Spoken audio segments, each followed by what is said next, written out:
Canal del Congreso, el canal de la Unión, presenta.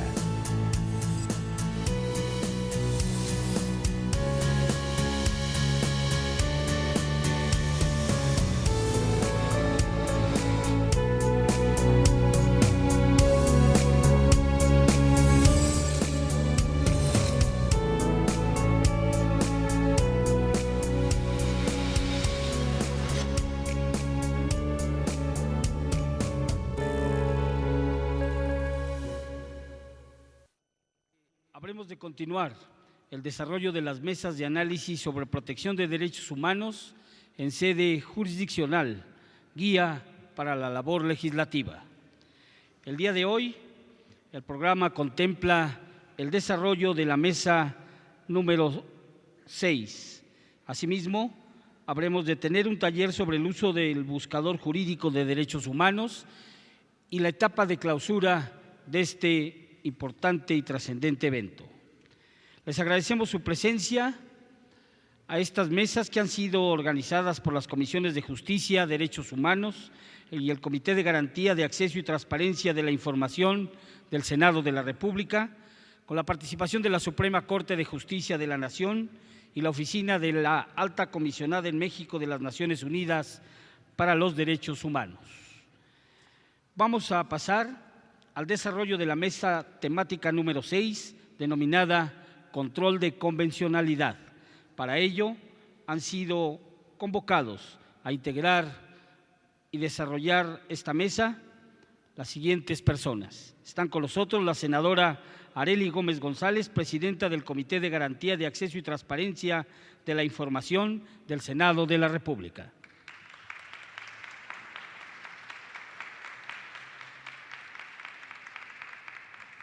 De igual manera, integran esta mesa y le damos la más cordial bienvenida a la maestra Mariana Benítez Tiburcio, subprocuradora jurídica y de Asuntos Internacionales de la Procuraduría General de la República.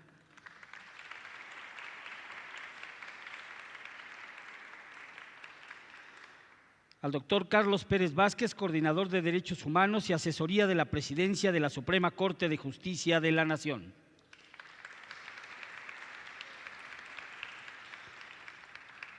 Al señor juez Eduardo Ferrer MacGregor, juez de la Corte Interamericana de Derechos Humanos.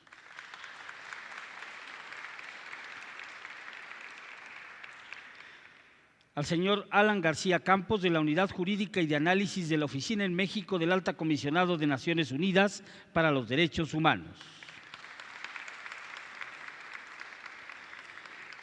Y de igual manera damos la bienvenida al licenciado José de Jesús Orozco Enríquez, comisionado de la Comisión Interamericana de Derechos Humanos. Y nos acompaña también, y le agradecemos su presencia, al señor doctor Ricardo Sepúlveda, director de Política Pública de Derechos Humanos de la Secretaría de Gobernación. Estimados amigos, señoras y señores, para desarrollar esta mesa temática número 6, control de convencionalidad, vamos a ceder el uso de la palabra al moderador de la misma, doctor Carlos Pérez Vázquez. Muchas gracias. Buenos días, bienvenidos a todos.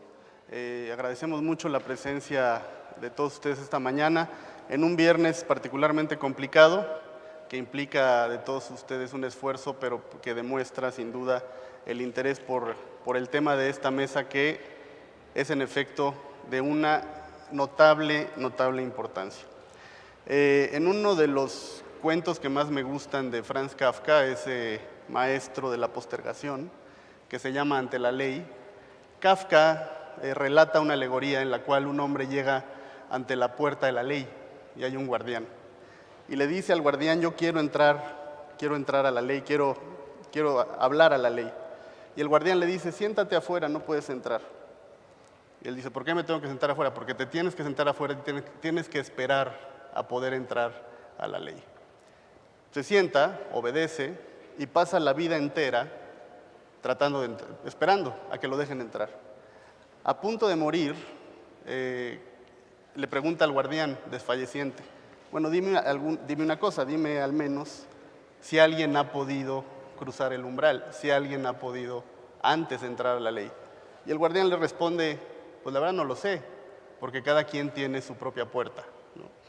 Esa que es una alegoría de un sistema de justicia propiamente kafkiano, no es muy distinto a las construcciones preciosistas, barrocas, reflejadas quizá con la mayor claridad, si es que eso es posible, en nuestro régimen de amparo derivado de la ley de 1936. Ese infierno, ese laberinto legislativo ha sido modificado recientemente por muchas razones. Pero quizá el hecho histórico que más notablemente destruirá los infiernos y los laberintos a los cuales tradicionalmente el sistema de justicia enfrenta o obliga a enfrentar a las personas, es el tema que hoy, con expertos de lujo, vamos a tratar en esta mesa. Si hay algo que ha cambiado la cultura, la actitud, el lenguaje de los impartidores de justicia mexicanos a partir del verano del 2011 para acá, sobre todo a partir de la resolución del expediente Varios 912/2010, el famoso caso Radilla, es el control de convencionalidad. Es la asunción o al menos el interés por asumir en sus extremos esta exigencia hermenéutica que viene, vale decirlo, a modernizar y a poner al día nuestro sistema de justicia. Por eso celebro profundamente que tengamos esta oportunidad de hablar de este tema con expertos notables en nuestro país. Primero, daremos la palabra a la senadora Arely Gómez, quien, antes de hacer una breve semblanza de ella, diré que una vez más tuvo la estupenda idea de organizar estas mesas. Estamos convencidos de que cada mesa aporta más, ya es un cúmulo, una acumulación de riqueza, y esto se debe a la feliz iniciativa de la senadora Arely Gómez, y desde la Suprema Corte de Justicia de la Nación agradecemos mucho esta iniciativa y el habernos hecho partícipes de la misma. Muchas gracias, senadora. Arely Gómez es licenciada en Derecho por la Universidad de Anáhuac y maestra en Políticas Públicas por la Flaxo. Ha trabajado en el Tribunal Fiscal de la Federación y tuvo una larga y muy exitosa carrera en la Suprema Corte de Justicia de la Nación.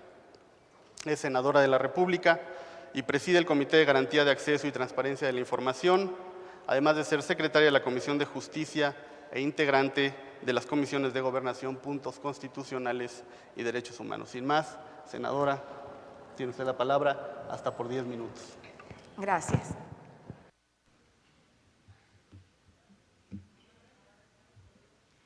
Doctor Eduardo Ferrer, voy a ser breve con los nombres porque ya todos son amigos, queridos, compañeros de la vida, compañeros de trabajo.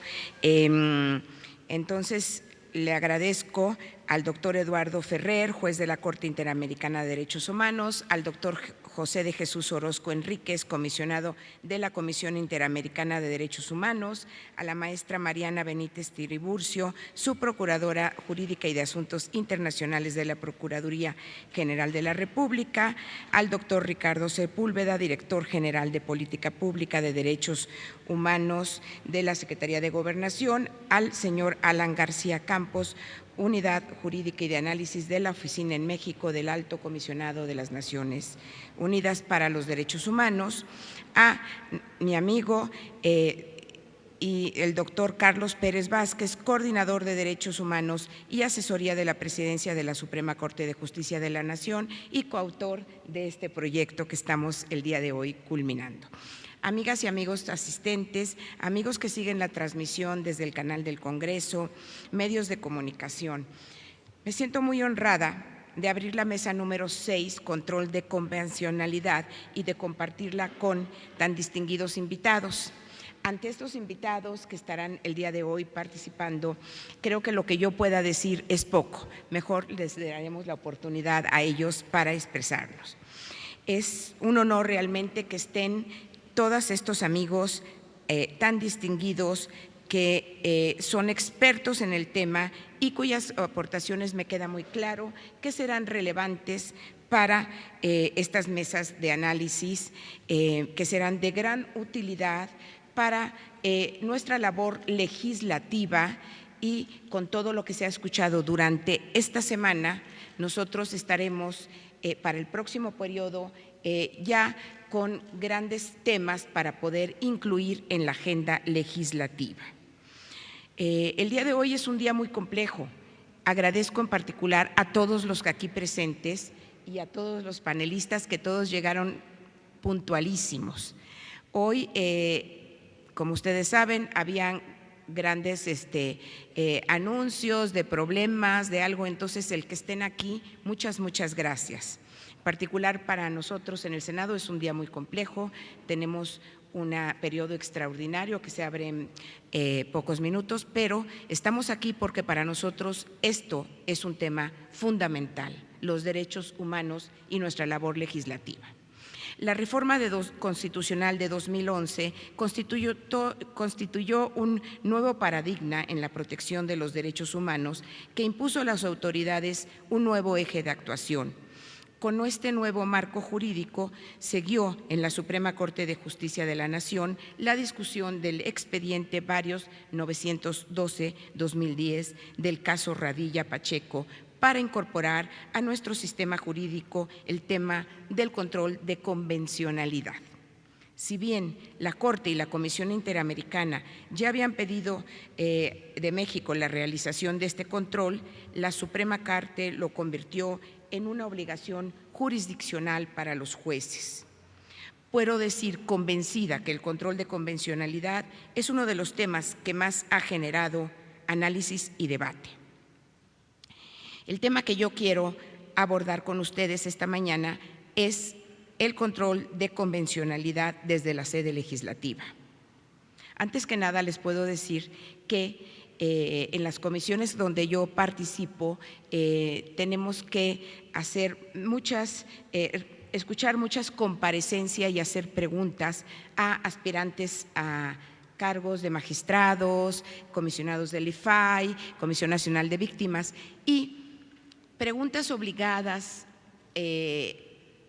por parte de todos los grupos parlamentarios hacia los comparecientes siempre tienen que ver con control de convencionalidad, cómo lo aplicarían, y el tema de caso Radilla se ha vuelto, pero el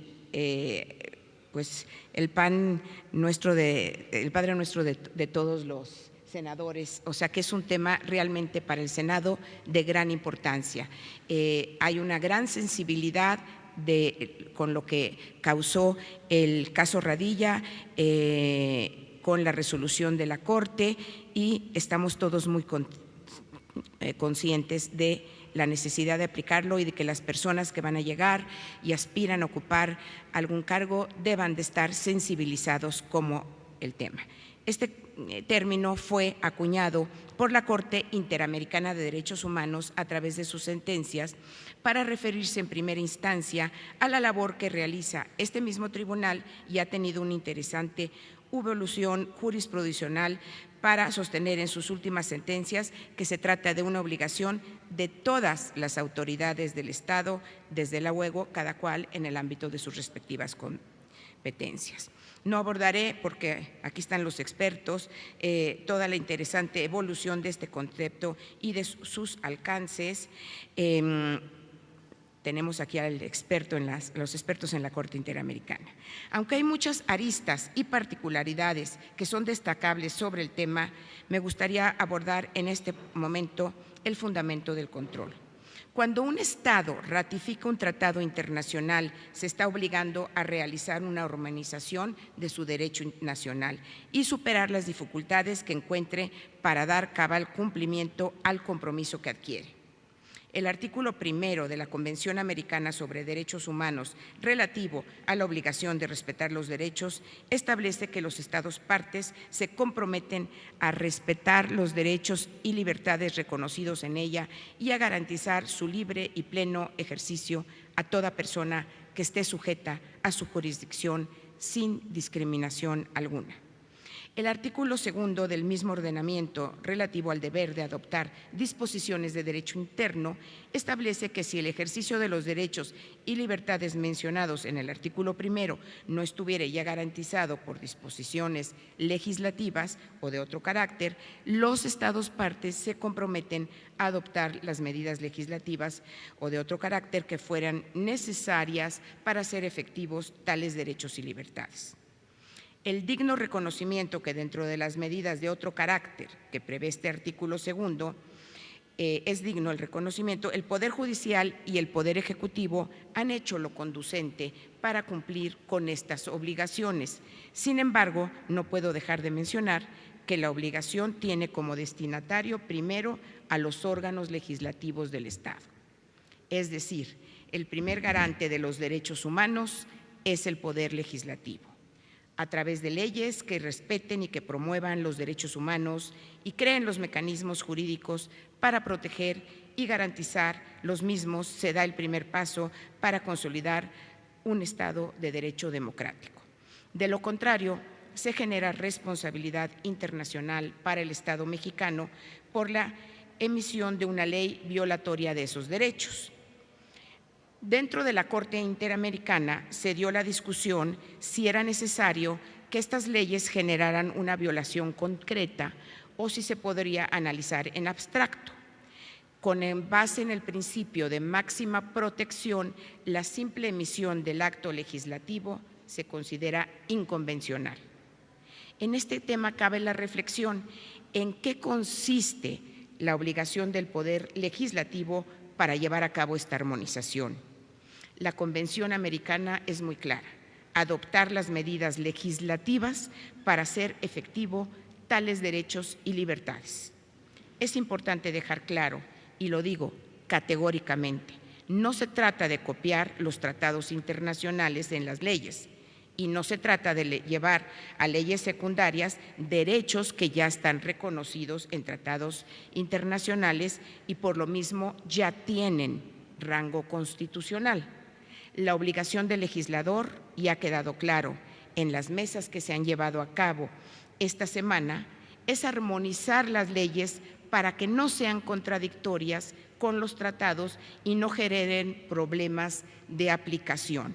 Es hacer operativos en las leyes estos derechos para que no sea a través de medios judiciales que se dé la protección al mismo, sino que sea desde la propia ley.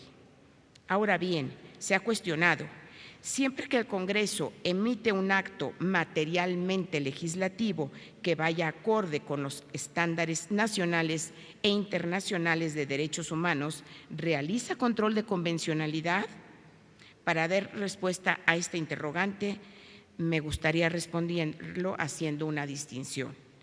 El primero, cuando el Congreso emite una ley nueva que cumple con todas las obligaciones del artículo 1 constitucional en materia de derechos humanos, los diputados y los senadores simplemente estamos cumpliendo directamente con nuestra obligación constitucional. El segundo, cuando el Congreso reforma una ley que considera va contra de los derechos humanos, entonces sí se realiza un control de convencionalidad, pues en un acto de análisis de regularidad está modificando la legislación vigente. Si cuando un juez declara una norma inconstitucional o inconvencional decimos que actuó como legislador negativo, por supuesto que la labor del legislador es control de convencionalidad. Amigas y amigos, hay avances legislativos en materia de derechos humanos, sin embargo, hay pendientes y hay muchos pendientes. Seguimos trabajando de la mano con los otros poderes de la Unión y con la sociedad para que el control de convencionalidad y el pleno respeto de los estándares internacionales doten de una legislación respetuosa y protectora de los derechos humanos para todos los mexicanos. Quiero agradecer el que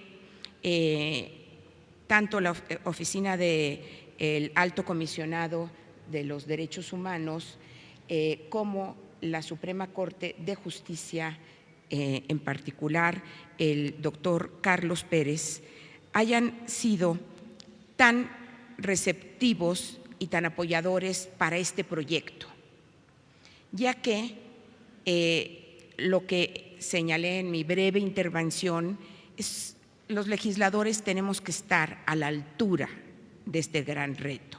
Y qué mejor que haber escuchado todas estas mesas donde estuvieron expertos en temas fundamentales que duelen a la sociedad, para nosotros como legisladores tener una guía para la labor legislativa. Agradezco y disculpo a mis compañeros senadores, la senadora Angélica de la Peña y el senador Roberto Gil Suart, que ahorita tienen que estar en el Senado, pero que han sido impulsores de estos temas. También no quiero pasar desadvertido y agradecer a todo el equipo de asesores del Senado de la República que están en estas comisiones, que han trabajado arduamente para que esta semana haya sido un gran éxito, y esto es en favor de México, en favor de los mexicanos. Muchas gracias.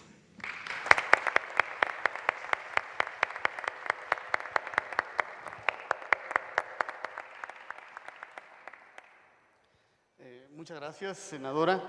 Nos recuerda la senadora la importancia y el impacto que ha tenido el caso Radilla más allá de los muros, de las judicaturas, de los tribunales, de los juzgados, el impacto y el efecto que empieza a tener ese cambio de actitud, ese cambio cultural, ese cambio lingüístico también desde la labor legislativa, o así está siendo percibido desde la labor legislativa. Afortunadamente nos dice la legisladora que hay una ruta, y la ruta es la que señala la Constitución, los instrumentos internacionales, concretamente la Convención Americana de Derechos Humanos, que exige en efecto adoptar medidas, pero no en seco. Tienen que ser medidas creativas, innovadoras, para dar contenido a las obligaciones que se establecen tanto constitucionalmente como internacionalmente para las autoridades del país. Muchas gracias. Tiene ahora la palabra la maestra Mariana Benítez Tiburcio, quien es licenciada en Derecho por el Instituto Tecnológico Autónomo de México, maestra en Derecho por la Escuela de Derecho y Diplomacia de Fletcher, secretaria técnica de la Comisión de Gobernación, lo fue en el Senado de la República, y también fungió como secretaria técnica de la Mesa Directiva de la Cámara de Diputados. Actualmente, la maestra Benítez es subprocuradora jurídica y de Asuntos Internacionales de la PGR, y le agradecemos mucho su presencia esta mañana, la perspectiva de la Procuraduría General de la República en este tema. Es un ángulo más, una arista más que vale la pena conocer de primera mano. Por favor. Muchas gracias. Sí se escucha, ¿verdad?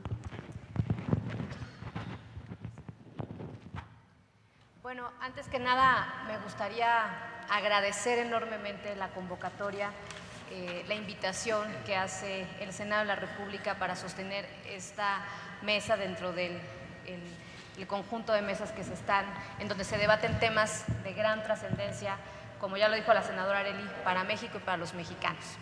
Además, es un orgullo estar aquí, lugar que por cerca de 6 años fue mi lugar de trabajo, mi casa, cuando me desempeñé como secretaria técnica de una de las comisiones, y en donde además tuve la enorme oportunidad de formar parte de un grupo de asesores en la que se nos permitió participar en la redacción, elaboración, discusión, negociación de reformas tan importantes como la que hoy en día estamos discutiendo, o de donde se origina este control de convencionalidad. Tuve la fortuna, además de trabajar con varios de los que hoy aquí nos acompañan como panelistas, en reformas trascendentales como la reforma de justicia penal en 2007, la reforma de amparo, desde luego la reforma en materia de acciones colectivas, aquí el juez Ferrer MacGregor se acordará, la reforma en derechos humanos, desde luego. Entonces, para mí es verdaderamente un orgullo estar aquí y que además se permita escuchar la voz de la Procuraduría General de la República, de los retos que las instituciones de Procuración de Justicia enfrentamos a la luz de lo que es la reforma en materia de derechos humanos, desde luego la de amparo, y ahora con este criterio válido en todo el país, que es hoy una realidad, que es el control difuso de convencionalidad y constitucionalidad. Empezaré por hacer un breve recuento de dónde se origina este criterio. Yo sé que los que están aquí me acompañan como panelistas lo conocen muy bien y de sobra, pero me gustaría hacerlo por el público que nos acompaña.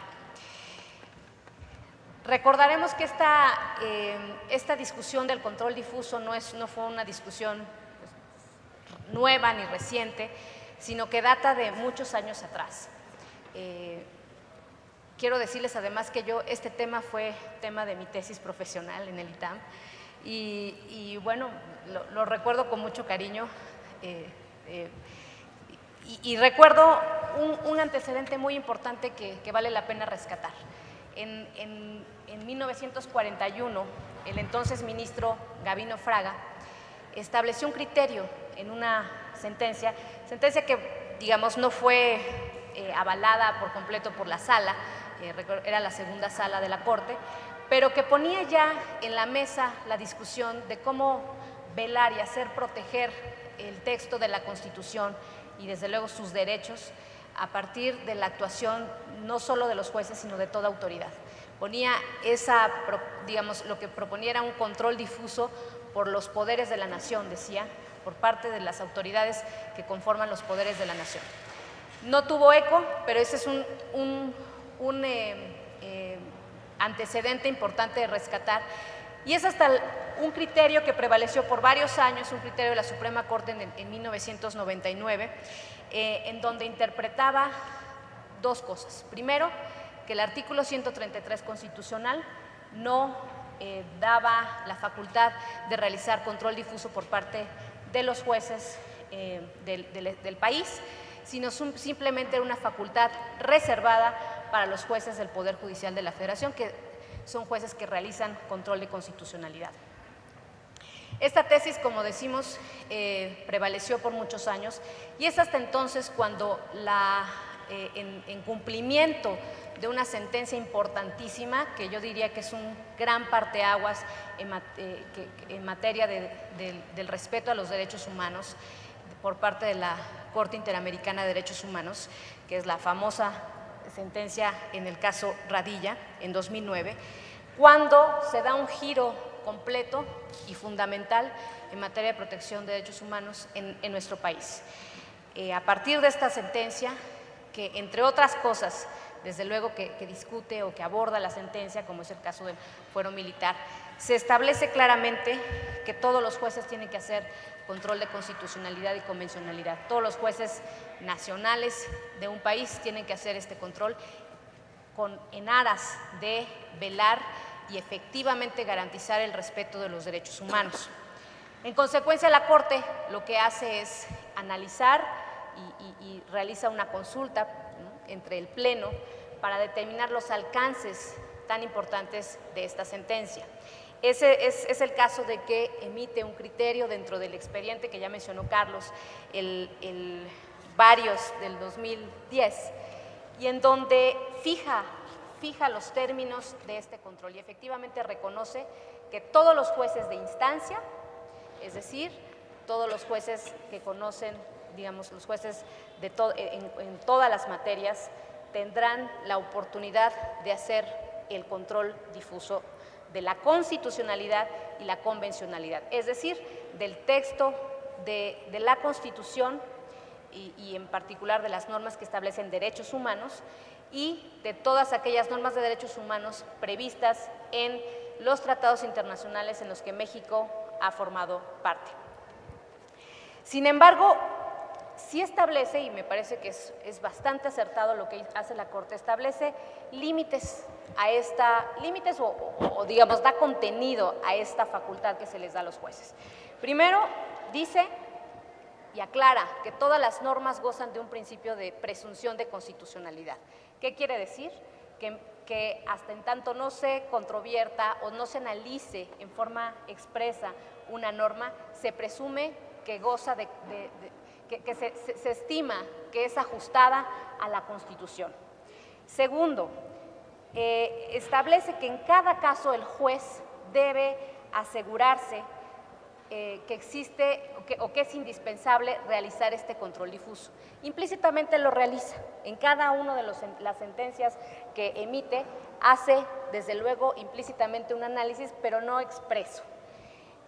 Y para que para que lleguemos al punto en que se inaplique una norma, porque a eso se refiere el control difuso de la constitucionalidad, se inaplique una norma, tiene que asegurarse, primero, que puede salvarse esa constitucionalidad a través de una interpretación conforme, interpretación en donde se favorezca y prevalezca la constitucionalidad, pero a partir de cierta interpretación que se haga de esa norma. Y ya en un dado caso que no funcione esa interpretación conforme, es entonces cuando se autoriza la inaplicación. Por otro lado, también refirió la Corte que la expresión control difuso ex oficio quiere decir que los jueces no significa que están obligados en todos los casos a aplicar el control difuso, sino que lo deban hacer atendiendo sin que medie una petición de parte. Entonces, como repito, el control en realidad lo hacen implícitamente o lo deben hacer en todos los casos. A partir de estos criterios, me parece que se da un giro por completo en lo que es la actividad jurisdiccional del juez. Tienen la facultad de hacer vivas y vigentes todas las normas de derechos humanos previstas en la Constitución y en los tratados, y en consecuencia están autorizados a desaplicar estas normas.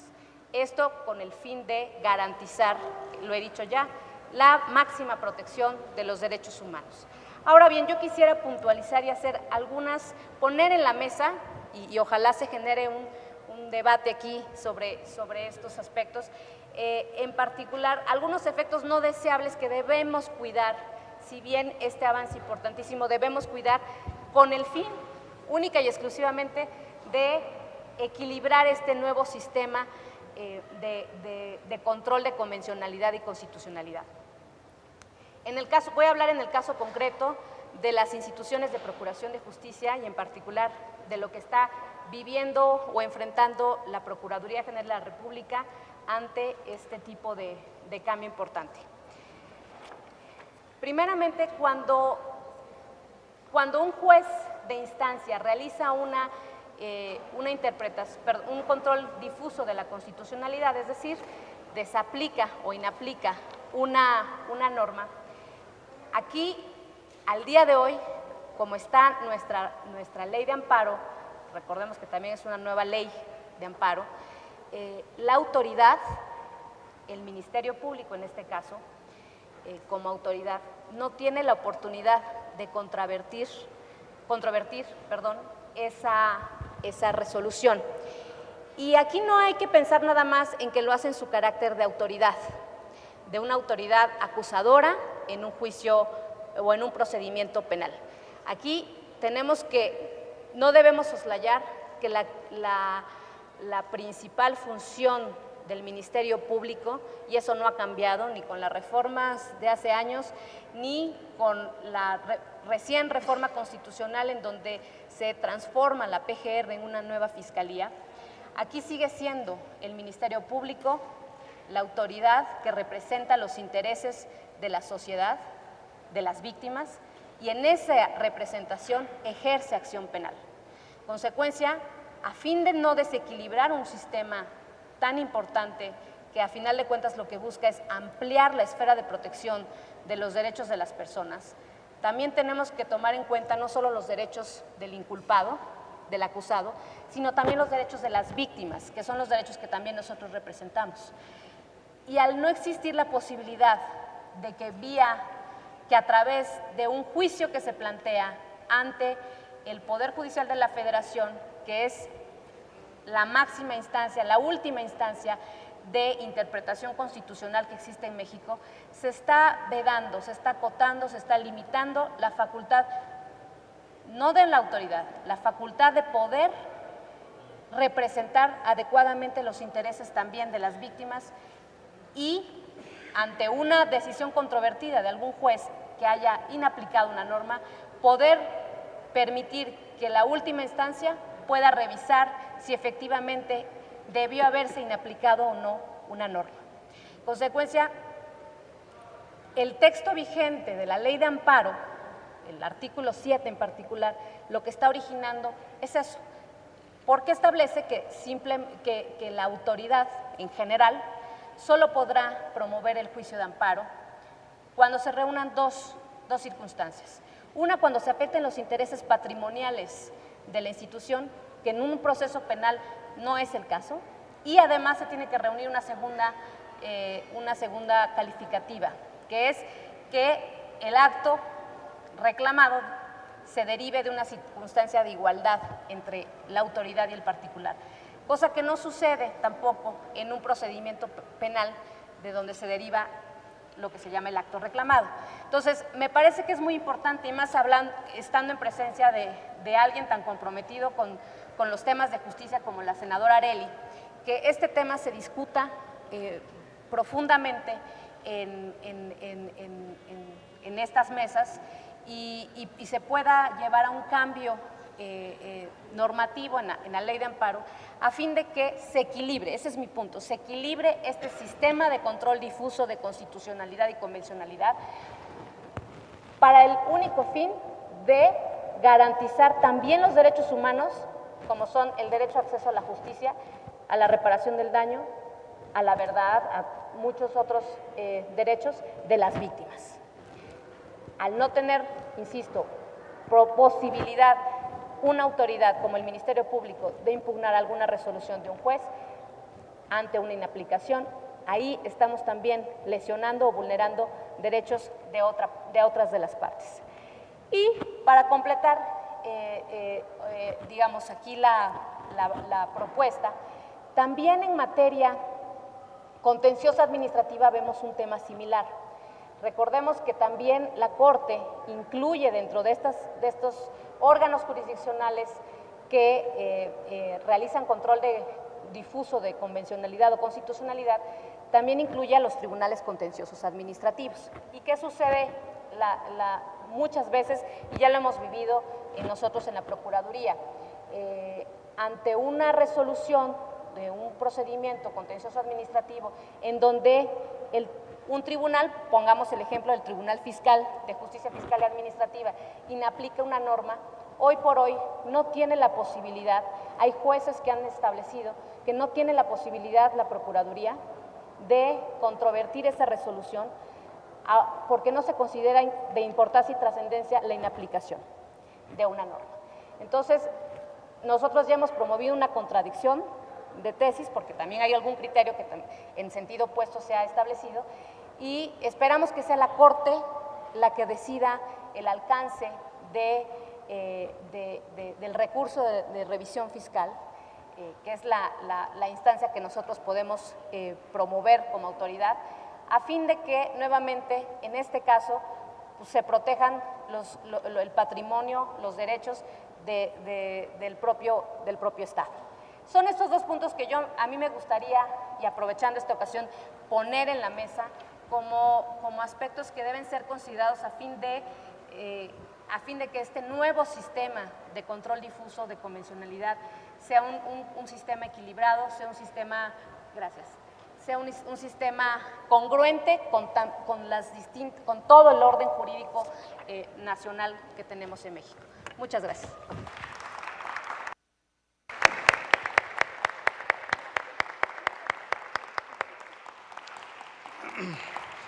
Bueno, muchas gracias a la maestra Benítez, nos hizo un repaso muy útil, yo creo, para todos, de una revisión histórica, una reseña de la evolución de la institución de control de convencionalidad en México, y además nos hizo el favor de presentar estas alertas, y este es el objetivo justamente de esta mesa, oír distintas voces, oír preocupaciones, oír distintas perspectivas que permitan entender, dimensionar de mejor manera pues el reto que implica impulsar o hacer valer el control de convencionalidad. En este sentido, el mirador que tiene la Procuraduría General de la República es privilegiado y sin duda hay que atenderlo, y es una vez más una muestra de cómo este tema, el control de convencionalidad, está resquebrajando puntos de vista, discusiones que parecían ya superadas y está generando otras nuevas, y creo que eso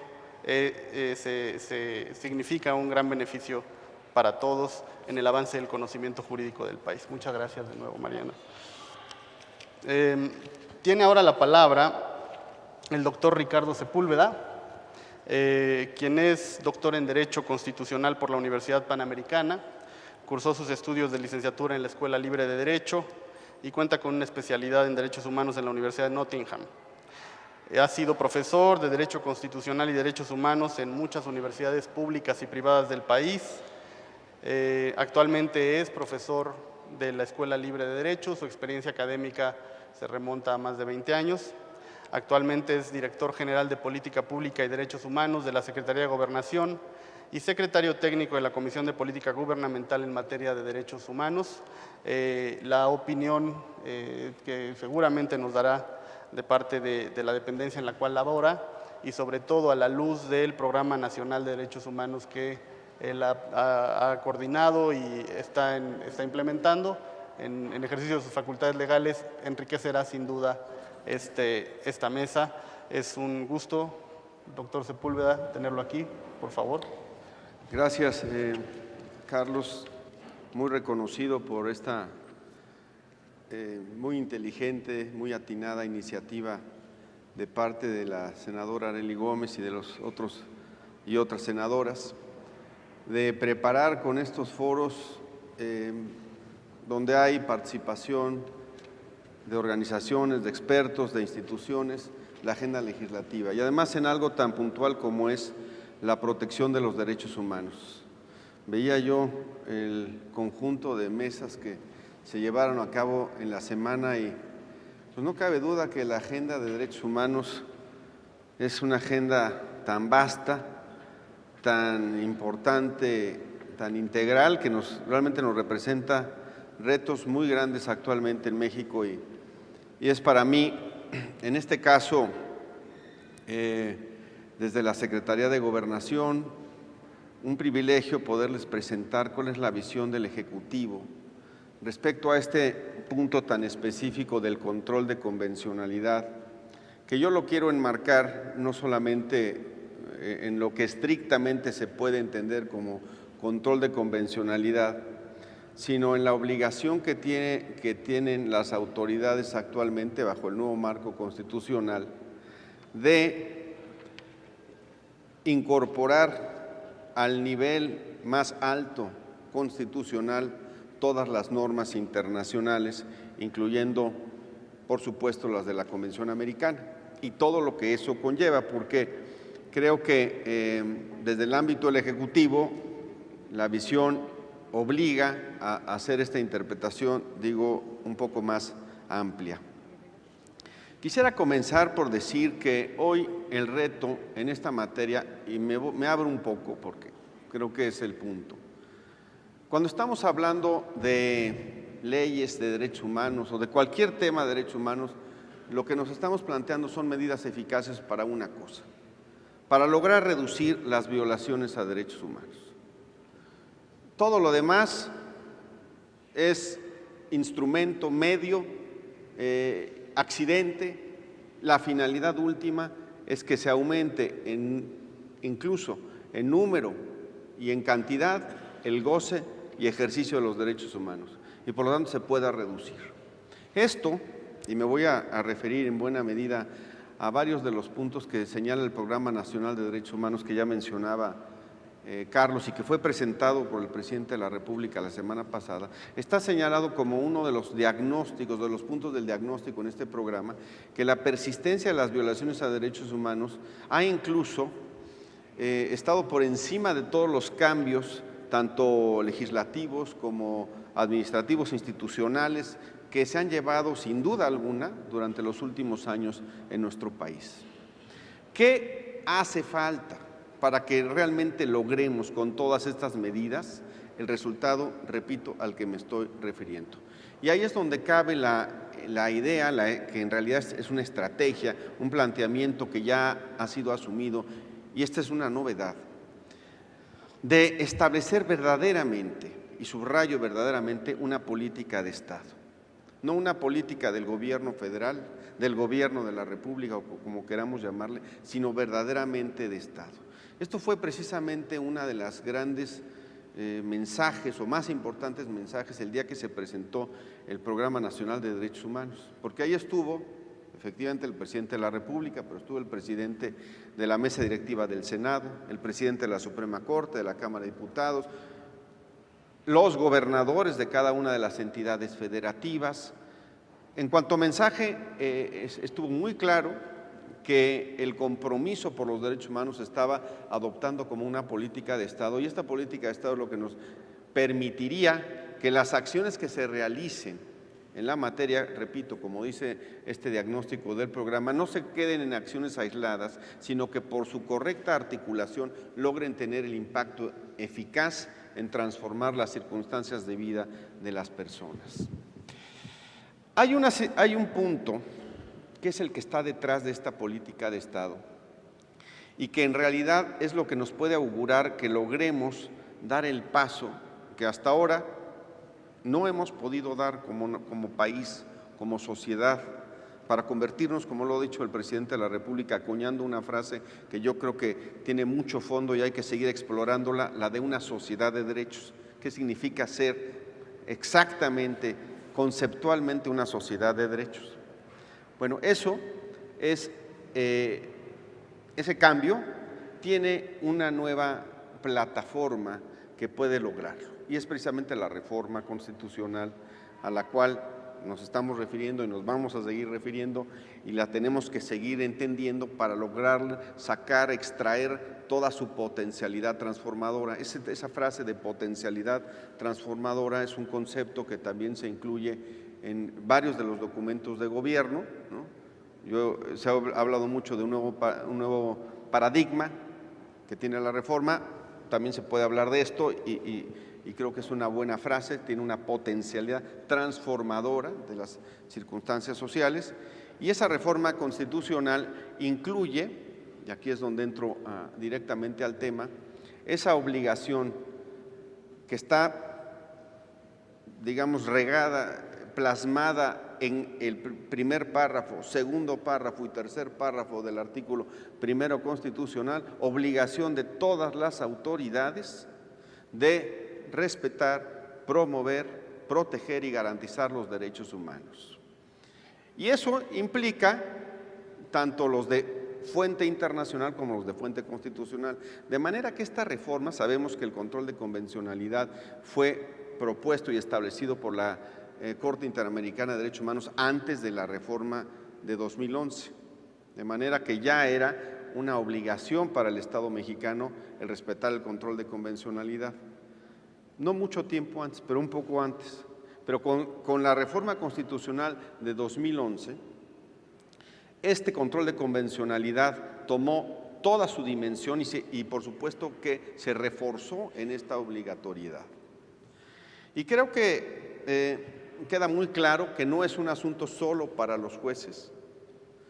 También lo ha dicho ya recientemente la Corte Interamericana de Derechos Humanos, es para todas las autoridades y es congruente con lo que dice nuestra Constitución, que es ejecutivas, legislativas y judiciales de todos los órdenes las que están obligados a realizar este respeto que, entre otras cosas, implica el control de convencionalidad. Y aquí tiene razón Mariana, ya que querías que hubiera un poco de debate. Yo voy a dar mi opinión y lo digo desde la perspectiva que tenemos en la Secretaría de Gobernación. Efectivamente, en el proceso en el que estamos de implementar la reforma, tenemos que lograr, tú decías, equilibrio, ¿no? Y yo creo que el equilibrio en buena medida está en el propio, la señal o la línea de orientación para este equilibrio está en el propio texto constitucional, donde dice que cada una de las autoridades debe actuar en el ámbito de su competencia. Entonces, el control de convencionalidad, si bien obliga a todas las autoridades, obliga en el ámbito de su competencia. Esto es una frase que se dice rápido, pero que implica bastante desglose, entendimiento, estudio, para ir deshilvanando qué significa estar en el ámbito de su competencia, por ejemplo, para las autoridades administrativas. Y me quiero referir a una cosa muy práctica que voy a tomar como premisa para una propuesta final. ¿Qué ha sucedido ahora que desde la Secretaría de Gobernación hemos impulsado por obligación legal todo el proceso de implementación de esta reforma constitucional? Lo que hemos hecho es darle prioridad a dos cosas, fundamentalmente a difundirla para que la sociedad la conozca y a capacitar, ¿no? Creo que son dos acciones obvias, evidentes, que todo el mundo entendemos su necesidad. Pues cuando hemos salido a difundir esta reforma y a capacitar con servidores públicos federales y locales, nos hemos evidentemente topado, y eso es lo que a veces buscamos, con la inquietud de muchos servidores públicos, servidoras públicas, en todos los ámbitos. Puede ser ámbitos de seguridad, de procuración de justicia, o de salud, o de medio ambiente, donde efectivamente enfrentan, por un lado, la obligación constitucional de seguir todos los nuevos principios, como el principio pro persona, como la propia interpretación conforme, la obligación de aplicar los tratados internacionales bajo estos criterios y el control de convencionalidad, y por otro lado, su normatividad. No me refiero solo legal, solo legislativa, sino administrativa. Y esos ámbitos todavía debemos reconocerlos, están lejos. No son ámbitos que hayan surgido, digamos, de manera armónica, sino ha habido mucha legislación que se ha dado en otras épocas, con otros orígenes, que tienen un enfoque distinto. Y por lo tanto, eso se da. Es una gran oportunidad para nosotros irnos a sentar con servidores públicos que están en las ventanillas, que están en donde están las autorizaciones, en donde se distribuyen los medicamentos, etcétera, etcétera, que nos plantean estas problemáticas. Precisamente por eso es por lo que la primera tarea que hemos propuesto hacer dentro de la propia Secretaría es establecer, y ya se hizo, una mesa de armonización administrativa, de la normativa administrativa, que es un universo, ¿no?, prácticamente desconocido, porque es tan grande que lo primero que hemos pedido a todos los jurídicos de las distintas dependencias es que hagan un diagnóstico de cuáles son esa normatividad que podría ser susceptible de hacer un trabajo de armonización. Y posteriormente empezar a través de diagnósticos de estos nudos, de estos conflictos que enfrentan los servidores públicos en concreto, a hacer un proceso de armonización. Es nuestro ámbito, por eso lo hemos planteado de esa manera, con una mesa que fue instrucción del secretario de Gobernación. Pero pienso, y aquí voy otra vez al Programa Nacional de Derechos Humanos, que es este instrumento que está conjuntando a todas las autoridades, a todos los poderes. Este programa tiene un capítulo específico para el tema que hoy nos reúne. Por un lado, tiene un capítulo específico para trabajar con el Poder Legislativo. Y una línea de acción es la de la armonización en torno a los nuevos principios constitucionales.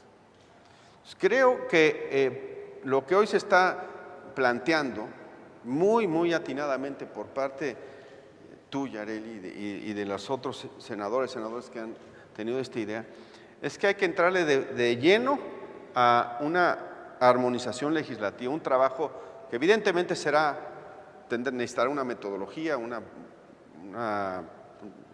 ruta que seguir, pero de armonización legislativa integral bajo estos nuevos principios constitucionales. Es un compromiso que ha asumido la Secretaría de Gobernación, en general el Ejecutivo, porque este programa no es de la Secretaría, el Programa Nacional de Derechos Humanos es integral. Y hay otra línea de acción, incluso es una estrategia integral del Programa Nacional que está orientada a garantizar la efectividad de los mecanismos para atender las resoluciones o recomendaciones de organismos nacionales o internacionales de derechos humanos, que aunque no es estrictamente hablando un acto de control de convencionalidad, está orientado a lo que es el sentido último de esta figura y otras a las que ya me he referido, que en la protección de derechos humanos exista un solo parámetro de regularidad constitucional, como ya lo ha dicho también la Suprema Corte de Justicia, en donde están al mismito nivel tanto las normas constitucionales como las normas de fuente internacional. Pues esta es mi aportación. Debo decir que la invitación original a esta mesa era la subsecretaria Lía Limón, que juntos preparamos estas ideas, y para mí es un privilegio que ella no haya podido venir y haya quedado yo aquí en esta mesa. Muchas gracias por la invitación.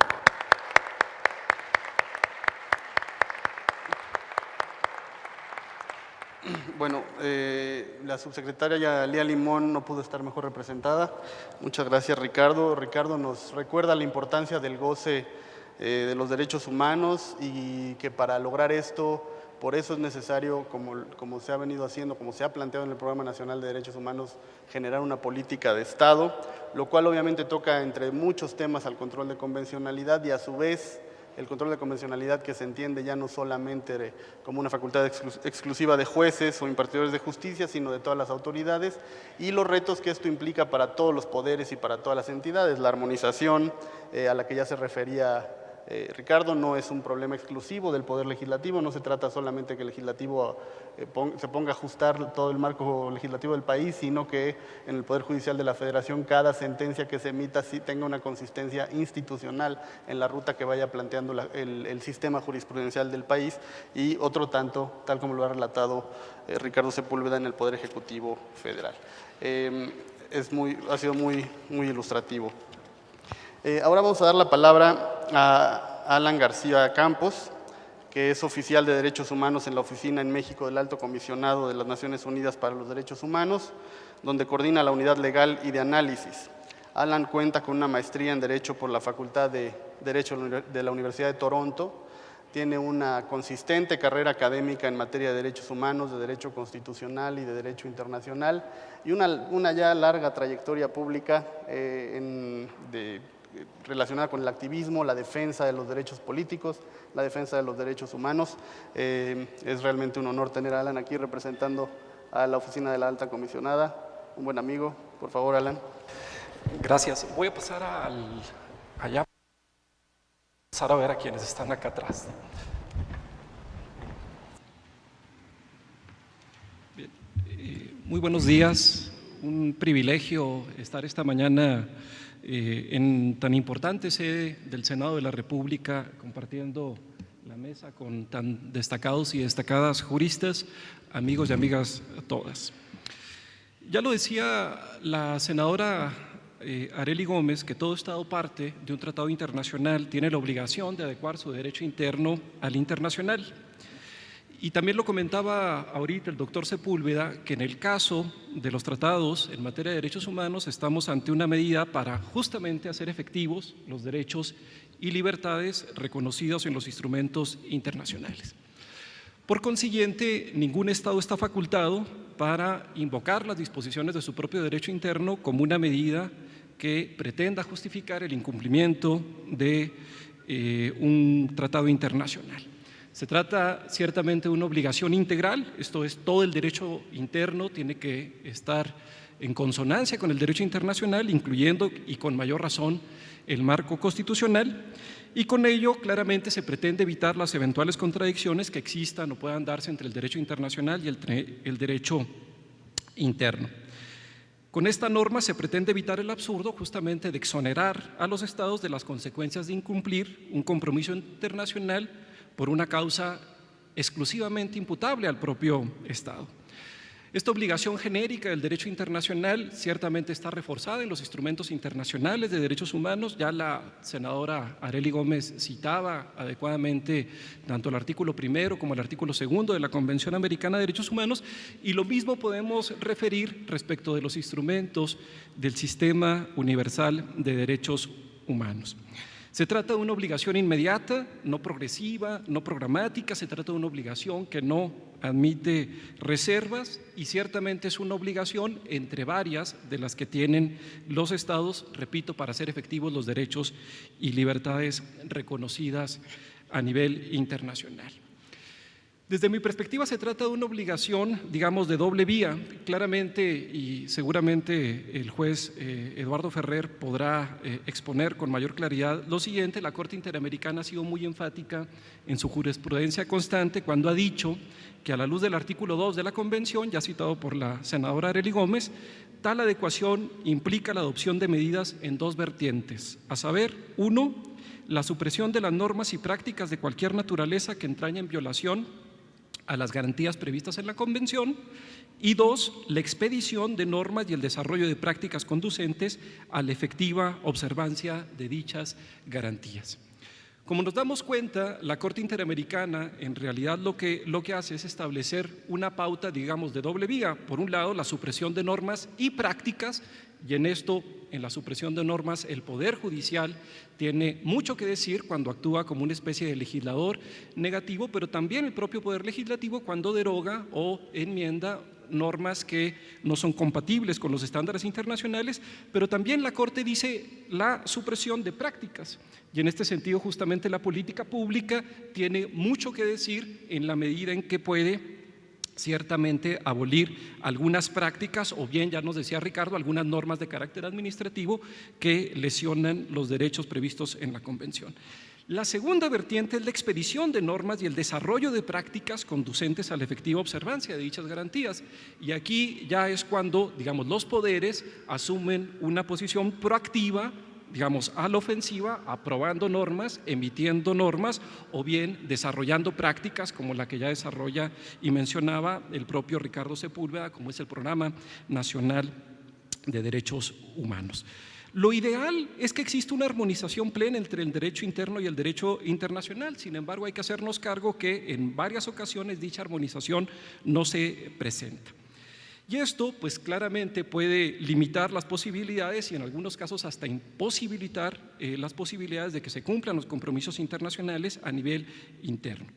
Y la pregunta que surge en un escenario de falta de armonización es qué se debe hacer para evitar justamente la responsabilidad internacional por parte del Estado. La respuesta creo que ya la han explicitado, pues todos los órganos tienen que adoptar las competencias, como bien lo señala el artículo 1 constitucional, sus competencias para favorecer esa armonía y esa plena compatibilidad entre el derecho internacional y el derecho interno. En el caso del Poder Judicial, no ahondo en esto, despojando de efectos jurídicos a las normas contrarias, absteniéndose de aplicar estas normas contrarias al derecho internacional y ciertamente haciendo interpretaciones que hagan compatibles las normas internas con las de sede internacional. En el ámbito del Poder Legislativo, haciendo como una operación, digamos, de escáner, de escaneo, para poder identificar aquellas normas que resultan contrarias y suprimirlas. Ahora bien, dicho esto, digamos, como premisas básicas de lo que desde mi perspectiva y desde la perspectiva de la Oficina del Alto Comisionado supone el control de la convencionalidad, quisiera yo referirme a algunos de los retos que identificamos que aún enfrenta México en este proceso civilizatorio que se ha dado en el país en los últimos 3 años desde la adopción de la importante reforma constitucional en materia de derechos humanos, que prácticamente coincide en el tiempo con la adopción de la resolución Rosendo Radilla en el expediente Varios, que han significado desde la transformación constitucional y desde la transformación judicial las más importantes modificaciones civilizatorias en el ámbito del Estado mexicano.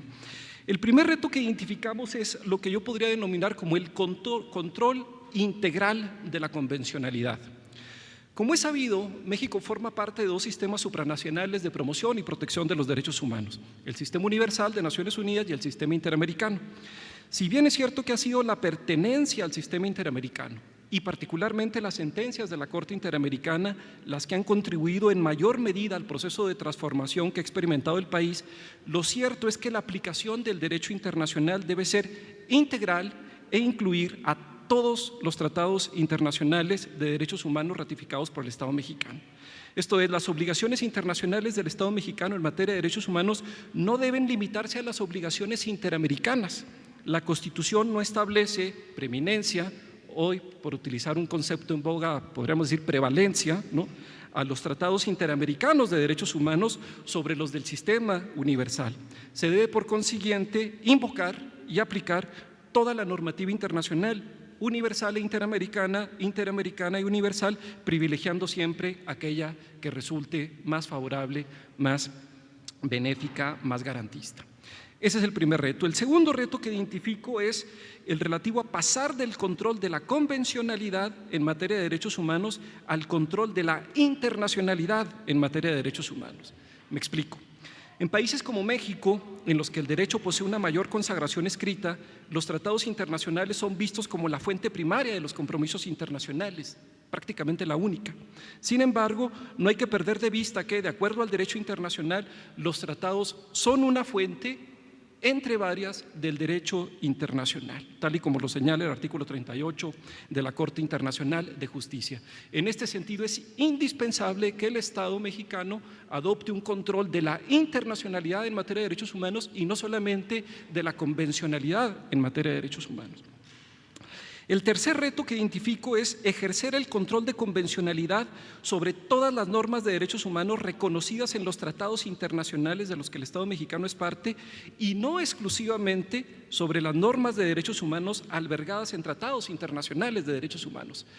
Es verdad que México adopta una reforma constitucional que en otras latitudes ya se había adoptado años atrás, pero ciertamente México llega tarde, pero llega muy bien, porque en el artículo primero constitucional a lo que se le da rango constitucional es a las normas de derechos humanos albergadas en todos los tratados, independientemente de si estos tratados son de derechos humanos o no.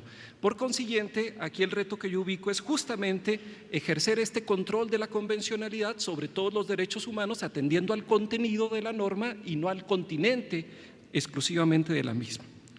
El cuarto desafío que identifico es en el ejercicio del control de la convencionalidad, las autoridades deben tener en cuenta no solamente al tratado internacional, sino también la interpretación del mismo que han hecho los órganos de vigilancia, intérpretes últimos de los instrumentos internacionales. Esto es fundamental prestar atención al contenido de la norma internacional, pero también a la interpretación autorizada que de dicha norma han realizado los órganos con competencia para decantar su sentido. Es verdad que la Corte Interamericana ha decantado criterios muy avanzados cuando interpreta la Convención Americana, pero lo propio se tiene que hacer cuando se aplica, por ejemplo, el Pacto Internacional de Derechos Civiles y Políticos, prestando atención a lo que su órgano de vigilancia, el Comité de Derechos Humanos de Naciones Unidas, ha dicho. Y lo mismo aplica en relación al trabajo desarrollado por los procedimientos especiales del Consejo de Derechos Humanos de la ONU. Esto es, por ejemplo, cuando se está aplicando una norma o se está legislando en materia de libertad de expresión, que viene muy a cuento, pues hay que atender claramente los estándares adoptados por la Relatoría de Libertad de Expresión del Consejo de Derechos Humanos de Naciones Unidas. Y el quinto reto que quisiera expresar esta mañana es el relativo al ejercicio del control de la convencionalidad sobre la propia Constitución. Creo que derivado de la contradicción de tesis, esto abre un desafío mayúsculo en razón de que en la propia Constitución mexicana existen normas que han sido señaladas por los propios organismos internacionales como incompatibles con el derecho internacional, y la duda que surge es cómo se va a ejercer justamente un control de convencionalidad sobre dichas normas. La Suprema Corte ya decantó un criterio ciertamente polémico, un criterio que fue acompañado con un avance muy significativo respecto del alcance vinculante de la jurisprudencia de la Corte Interamericana, Pero ahora lo que viene es justamente la obligación que tiene el legislador y particularmente el constituyente permanente para suprimir aquellas normas que, estando previstas, o aquellas restricciones que, estando previstas en el propio texto constitucional, resultan incompatibles y contrarias a los estándares internacionales en materia de derechos humanos. El sexto reto, traía 10, pero bueno, por razones de tiempo me quedo en estos 6, es el relativo a la inconvencionalidad derivada de las omisiones legislativas. Es cierto, hay avances en declarar inconvencionales aquellas normas existentes contrarias a los compromisos internacionales, pero el mismo avance no se ha registrado en declarar inconvencionales aquellas omisiones legislativas derivadas de la inexistencia de normas mandatadas por los instrumentos internacionales. El control de convencionalidad es un control de carácter remedial, pero que tiene límites. Cuando el Poder Judicial, por ejemplo, ejerce ese control de convencionalidad, no puede suplantar, digamos, la ausencia de, por ejemplo, la tipificación del delito de desaparición forzada en la mitad de las entidades federativas. Hay que reconocer los límites que se pueden ejercer desde la dimensión judicial y por consiguiente es fundamental que también se avance, digamos, en el cumplimiento de las obligaciones internacionales derivadas de las omisiones legislativas. Sé que había dicho que era el último, pero ahora sí, este será el último. El reto también es generar una apropiación de este instrumental, el control de la convencionalidad a nivel local. El ejercicio piramidal de convicción, de compromiso demostrado por la Suprema Corte, por el Senado de la República, no necesariamente se está manifestando a nivel de las entidades federativas con los poderes judiciales locales y con los poderes legislativos a nivel local. México tiene que avanzar también en todos sus niveles para poder, como justamente ya lo mencionábamos, garantizar la eficacia de los derechos y libertades reconocidos en los instrumentos internacionales. Muchísimas gracias.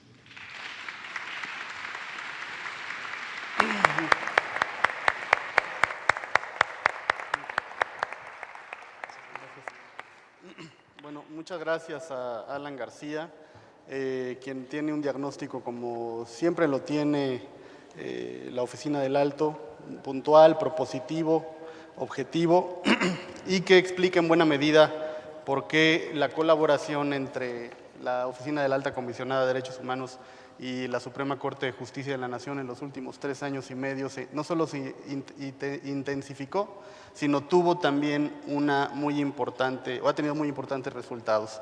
Gracias por estar acá, gracias por las palabras, ha sido muy útil. Vamos a dar ahora la palabra al doctor Jesús Orozco Enríquez, quien es licenciado y doctor en Derecho por la UNAM, es maestro en Derecho Comparado por la Universidad de California en Los Ángeles, es investigador del Instituto de Investigaciones Jurídicas de la UNAM en el área de Derecho Constitucional y Derechos Humanos.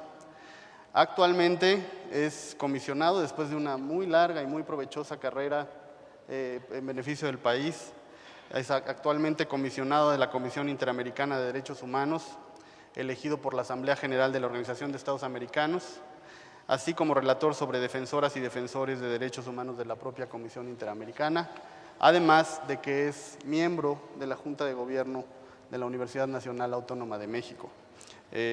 Doctor Orozco, es un privilegio, tiene usted la palabra. Muchas gracias. Si me permiten, también voy a usar el podio. Por favor.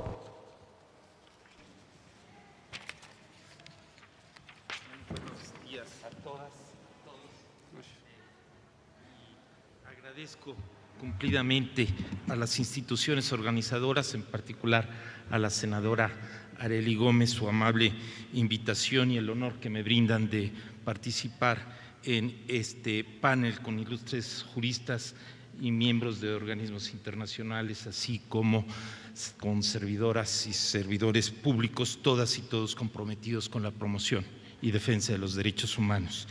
El Pleno de la Comisión Interamericana de Derechos Humanos en diversas ocasiones se ha referido a la reforma constitucional de 2011 en nuestro país y a la primera resolución de la Suprema Corte de Justicia de la Nación que la interpretó con motivo de la ejecución del caso Radilla, identificándolo como uno de los más destacados avances en materia de derechos humanos ocurridos en el hemisferio en los años recientes. Con tal motivo, incluso la Suprema Corte ganó el Premio de Derechos Humanos de las Naciones Unidas 2013. Dicha reforma y su interpretación garantista por la Suprema Corte sin duda construyeron un nuevo paradigma del constitucionalismo mexicano. Desde la perspectiva de la comunidad internacional, significó la respuesta del Estado mexicano para cumplir de mejor manera con los compromisos internacionales asumidos por este, obligando a las autoridades de los diversos órdenes de gobierno a respetar y garantizar los derechos humanos de fuente internacional y su interpretación autorizada por los organismos internacionales, lo cual, no sobra decir, era una deuda que tenía pendiente el Estado para con los derechos humanos de todos sus habitantes. Desde que México, en ejercicio de su soberanía, decidió adherirse a los distintos tratados internacionales, toda vez que con anterioridad, solo de manera aislada, algunos órganos jurisdiccionales federales garantistas les habían dado plena eficacia. Pretendo compartir con ustedes, desde la perspectiva de la Comisión Interamericana, cuáles son las obligaciones específicas que existen para las autoridades nacionales con respecto a la interpretación de los derechos humanos de fuente internacional, con la finalidad de evitar que el Estado incurra en responsabilidad y que la reforma mexicana sea implementada en compatibilidad con los estándares internacionales. En consecuencia, abordaré brevemente 4 puntos que considero importantes en la discusión de este panel. Primero, ¿cómo deben interpretar las normas de los derechos humanos las juezas y los jueces? Segundo, ¿cuáles son las opciones que tiene un juez o jueza para cumplir sus obligaciones de protección judicial? Tercero, ¿qué características debe tener dicho control que están llamados a realizar las juezas y los jueces? Y finalmente, ¿cuál sería la tarea que al efecto le corresponde al legislador mexicano? Respecto del primer punto, como ya es muy conocido, al interpretar y aplicar las normas de derechos humanos, el derecho internacional establece que las juezas y los jueces deben realizar un control de convencionalidad como corolario de las obligaciones previstas en los artículos 25 en relación con el primero y segundo de la Convención Americana. Dicho control, en resumidas palabras y como es el concepto que utilizó la Corte Interamericana desde el año 2006, asumiendo lo sostenido en previos votos particulares por el ilustre jurista y juez mexicano y expresidente de la propia Corte, don Sergio García Ramírez, para referirse al deber que tienen las juezas y los jueces nacionales de ejercer un permanente control respecto a la compatibilidad de las normas del ordenamiento jurídico interno con los tratados internacionales e incluso, como lo ha establecido la Corte en su posterior y más reciente jurisprudencia, también de las prácticas judiciales, siempre con el fin de garantizar la estricta observancia de los derechos humanos en conformidad con los tratados internacionales y la interpretación que más favorezca a la persona humana. Ciertamente, desde antes de 2006 hasta la fecha, tanto la Comisión como la Corte Interamericana han realizado un control de convencionalidad en sede internacional, aunque antes de dicho año no se le denominaba así, llegando a considerar incompatibles con la Convención Americana diversas normas internas de distintos países, incluso de carácter constitucional, adjudicando la responsabilidad internacional del Estado concernido ante el ilícito internacional de haber aprobado o haberse abstenido de abrogar normas internas contrarias a los tratados internacionales. Para ejercer el control de la convencionalidad en sede interna, según lo establecido por la Corte Interamericana, el Poder Judicial debe tener en cuenta, al interpretar y aplicar las normas nacionales internas, además de la letra del Tratado Internacional, en este caso la Convención Americana, también la interpretación que de la misma ha hecho la Corte Interamericana, intérprete último de este instrumento. En cuanto al segundo punto, ¿cuáles son las opciones que tienen las juezas y los jueces para cumplir con sus obligaciones de protección judicial? Según lo establecido la propia Corte, existen 2 formas distintas de ejercer el control de convencionalidad. La primera, a través de una interpretación judicial coherente o conforme con los principios convencionales, y la segunda, en caso de que resulte imposible una interpretación compatible con la Convención, ajustando la práctica judicial para evitar el uso de dicha norma, por ejemplo, mediante la inaplicación de la misma, en tanto se materializan los procesos respectivos que permitan eventualmente su expulsión del marco jurídico interno. En cuanto al tercer punto, relativo a las características de dicho control, conforme lo indicado por la Corte Interamericana, se trata de un control ex oficio, por lo que debe ser realizado con independencia de que sea invocado o no por las partes en un juicio.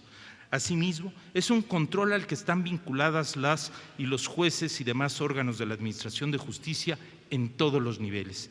Destaco en este aspecto que son todos los jueces y las juezas, pues en atención al contenido de la obligación de protección judicial, ningún juzgador que tenga asignada la interpretación de los derechos humanos en tanto agente del Estado podría dejar de ejercer dicho control, pues a lo contrario equivaldría a la ausencia de protección judicial efectiva y consecuentemente a un acto ilícito, lesivo de la Convención Americana sobre Derechos Humanos, cuya consecuencia podría acarrear la responsabilidad internacional del Estado. La última característica es que, según lo establecido por la Corte Interamericana, este control de convencionalidad debe ser realizado por los jueces y las juezas en el marco de sus respectivas competencias y de las regulaciones procesales correspondientes. Es aquí donde el Estado cuenta con la oportunidad para buscar, y por eso qué feliz iniciativa la que nos convoca de parte de la senadora Arely Gómez y de los demás senadores involucrados, para buscar que en conformidad con la estructura del propio aparato judicial y las respectivas competencias otorgadas a las jueces y los jueces federales y locales, la manera como el diseño y atribuciones dentro del respectivo Poder Judicial se pueden ajustar para realizar este control, dotando de seguridad jurídica al sistema. De esta forma, tanto el constituyente y el legislador mexicano como la propia Suprema Corte se encuentran ante una oportunidad histórica única para construir un marco jurídico mexicano que garantice que todos y todas las jueces puedan cumplir a cabalidad con sus obligaciones convencionales. Esto obliga a realizar un estudio amplio y minucioso tanto de la jurisprudencia de la Corte Interamericana y los estándares de la Comisión, como de la experiencia de estados como Argentina, Colombia, Costa Rica, Bolivia, República Dominicana y Perú, que han venido realizando dicho control en varias de sus decisiones.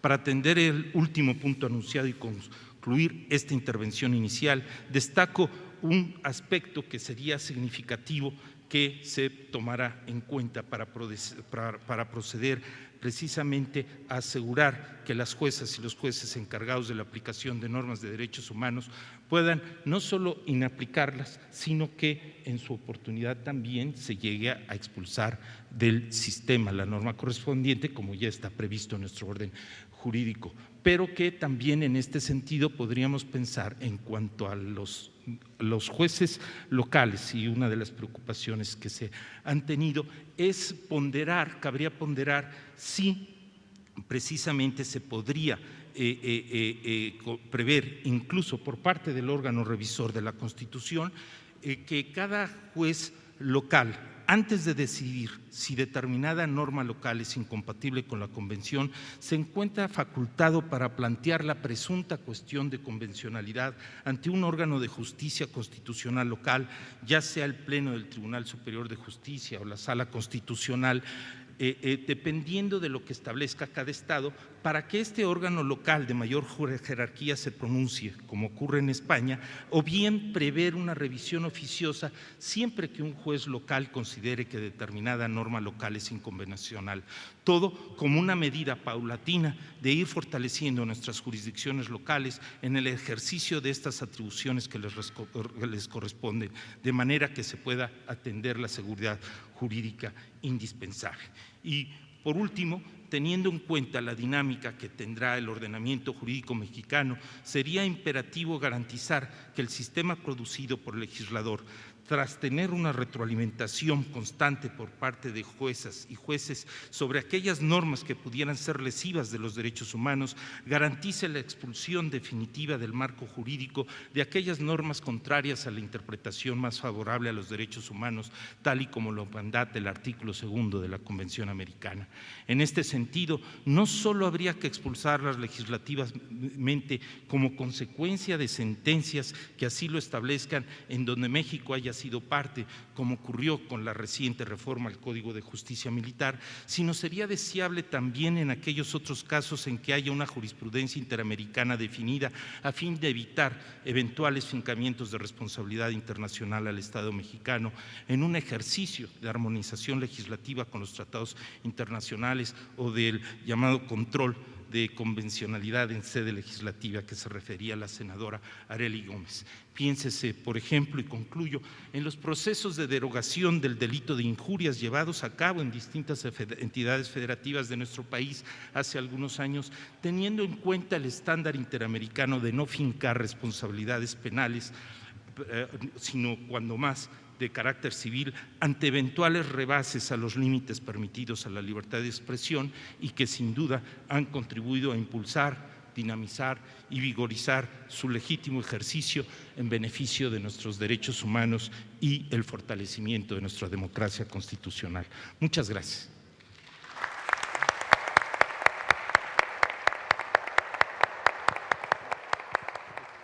Gracias. Bueno, muchas gracias, doctor Orozco.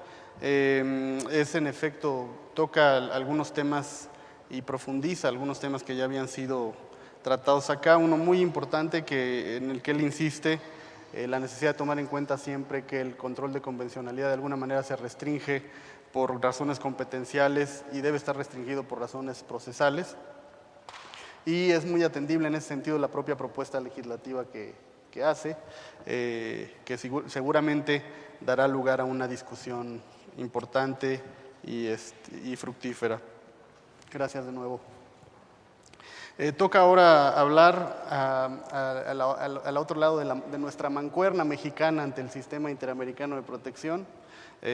Ya habló el doctor Orozco, sigue ahora el juez Eduardo Ferrer MacGregor, que es doctor en Derecho por la Universidad de Navarra en España, es investigador en el Instituto de Investigaciones Jurídicas de la UNAM, con una producción bibliográfica muy amplia. Actualmente es juez de la Corte Interamericana de Derechos Humanos, electo por la Asamblea General de la OEA, y ha sido además, antes de ser juez ya definitivo, fue un juez ad hoc ante la propia Corte Interamericana de Derechos Humanos. También Eduardo Ferrer tuvo una larga y muy exitosa carrera al interior del Poder Judicial de la Federación, al interior de la Suprema Corte de Justicia de la Nación, en donde, al igual que como sucede con la senadora Arely Gómez, se les extraña siempre y se les recuerda. Lalo, por favor. Muchas gracias. Vamos a pasar por allá.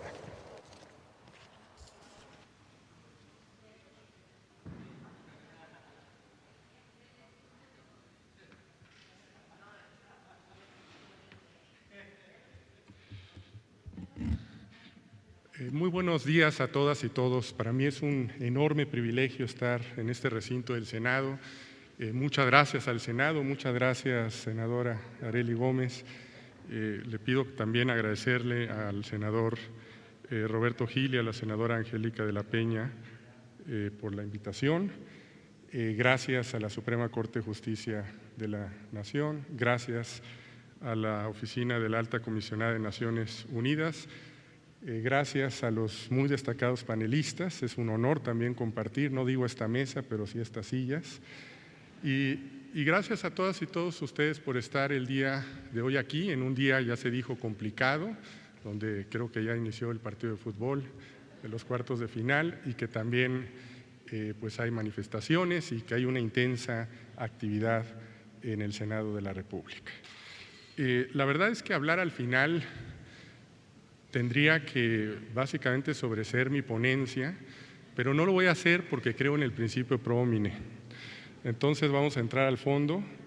La ley de amparo, ustedes saben que tiene más causales de improcedencia, la nueva ley, pero la cuestión es cómo se interpretan esas causales de improcedencia aplicando precisamente lo menos restrictivo para entrar al fondo de los planteamientos.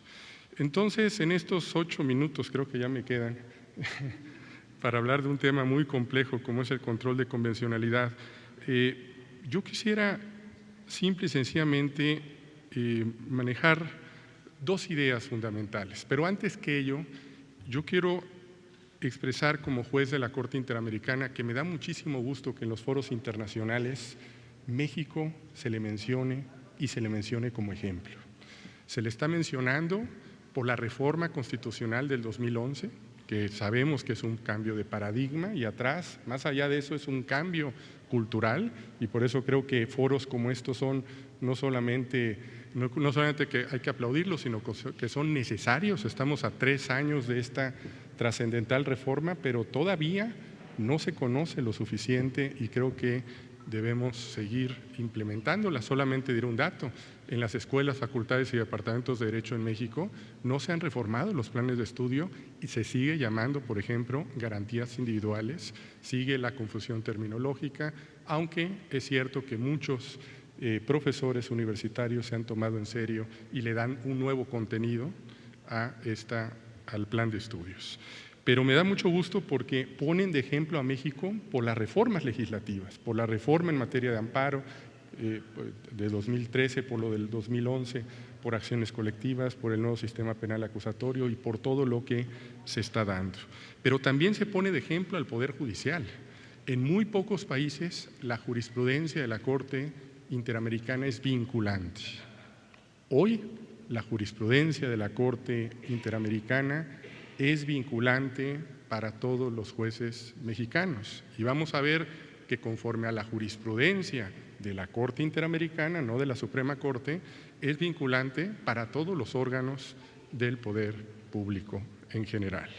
Entonces, y por cierto, también en la administración pública, este fideicomiso que se ha creado para poder cumplimentar las sentencias y las resoluciones internacionales, creo que es un avance.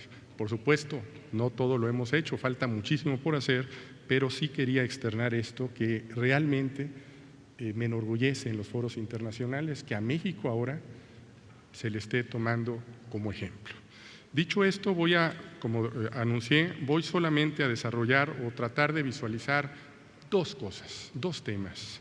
La primera, entender al control de convencionalidad como un proceso. El control de convencionalidad no es que los jueces de la Corte Interamericana, un día, don Sergio García Ramírez, que podríamos decir es el padre de esta criatura, un día se le ocurrió en el 2003, en un voto razonado, sacar el término y que en el Pleno de la Corte, en el caso de Almonacid Arellano en el 2006, se sacaran de la manga y dijeran: hay una nueva obligación para todos los estados, deben de ejercer control de convencionalidad. Esto no es así, esto es algo sería simplista, ¿no? Esto es dentro de un contexto mayor, esto es un contexto que se da desde la Segunda Guerra Mundial, donde progresivamente se están estableciendo o se han creado instituciones, bueno, el sistema las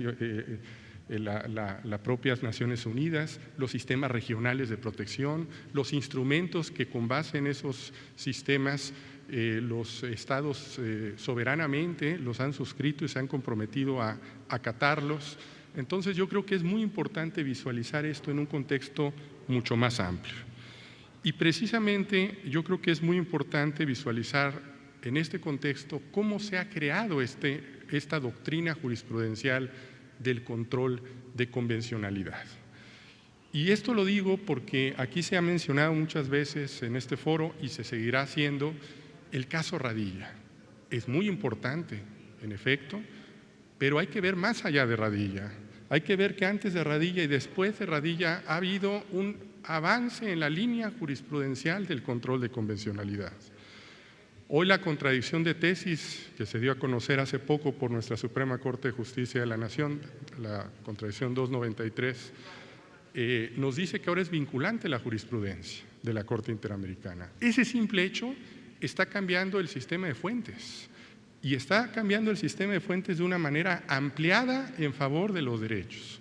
Hoy tenemos una jurisprudencia legal, constitucional y convencional que se integra para la efectividad de los derechos fundamentales.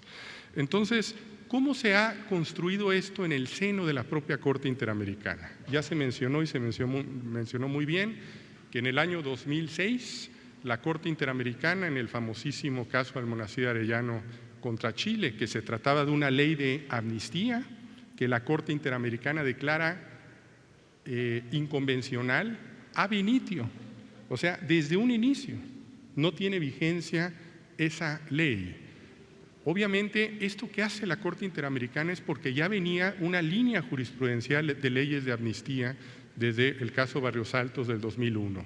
Es decir, ha habido una secuela de sentencias que así hay que ver este control de convencionalidad como una línea jurisprudencial y no como el párrafo fulanito de tal. Ahora voy a mencionar el párrafo donde surge este control de convencionalidad, que es el párrafo 124 de Almonacid Arellano, donde se estableció que el Poder Judicial debe ejercer, fíjense cómo nace esta doctrina, como una especie, o sea, tibiamente la Corte Interamericana dijo como una especie de control de convencionalidad entre las normas jurídicas internas que aplican en los casos concretos y la Convención Americana. Y en esta tarea, aquí viene lo innovador, porque que los estados apliquen tratados internacionales, esa obligación siempre ha existido. Aquí viene la cuestión de que el Poder Judicial debe, no puede, debe, ahí está creando una obligación concreta al Poder Judicial, debe tener en cuenta no solamente el tratado, y aquí viene el plus que se le da, sino también debe de tomar en cuenta la interpretación que del mismo ha hecho la Corte Interamericana, intérprete última de la Convención Americana. Es decir, en 2006, ¿qué hace la Corte Interamericana? Dice, no solamente hay que aplicar la Convención, sino la interpretación que de la misma ha hecho la Corte Interamericana. Y se trata, evidentemente, no para imponer criterios, sino para establecer una interpretación de efectividad mínima de la Convención Americana. No de techo, sino de piso. A partir de ahí, lo que sea hacia arriba. El propio artículo 29 de la Convención Americana, que esto es algo que dejo aquí en el debate, hablando que estamos debatiendo. El artículo 29 de la Convención Americana es parte ya de este nuevo bloque de regularidad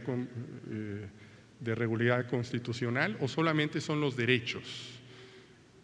Porque si se está diciendo que ahora los derechos forman parte de este bloque, pero la Convención Americana tiene un precepto de cómo interpretar esos derechos, estamos también o deberíamos tener en cuenta al máximo nivel, es decir, al máximo nivel a nuestra Constitución, lo que establece el artículo 29, que son las normas de interpretación de los derechos, porque ese artículo 29 nos dice que se puede dejar de aplicar la propia Convención Americana cuando exista una norma nacional que sea de mayor protección que la nacional, o incluso se podría aplicar un tratado internacional en el sistema universal y no en el sistema interamericano, porque lo que prevalece ya no es la jerarquía, sino la efectividad real de los derechos. Entonces yo lo que los invito es, no nos quedemos en radilla, sino que veamos la línea jurisprudencial que está creando la Corte Interamericana día a día.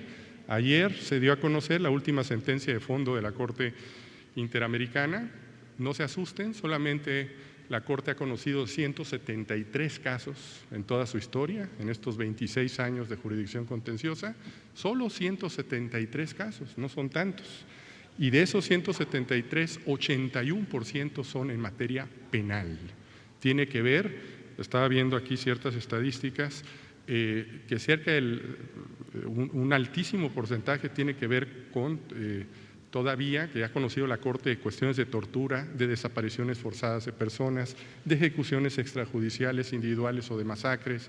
No estamos hablando del pasado, estamos hablando de los casos que todavía sigue conociendo la Corte Interamericana. Entonces, primera idea, veamos la línea jurisprudencial y no fotografías jurisprudenciales, no parrafitos que digo son interesantes, pero yo creo que el control de convencionalidad hay que verlo en un contexto de línea jurisprudencial, y no es difícil porque no son 20 y tantos casos donde la Corte Interamericana se ha pronunciado sobre el control de convencionalidad, y podríamos decir que hay 5 momentos, hay un quinteto en esta creación. Primero fue Almonacid Arellano, que ya lo mencioné.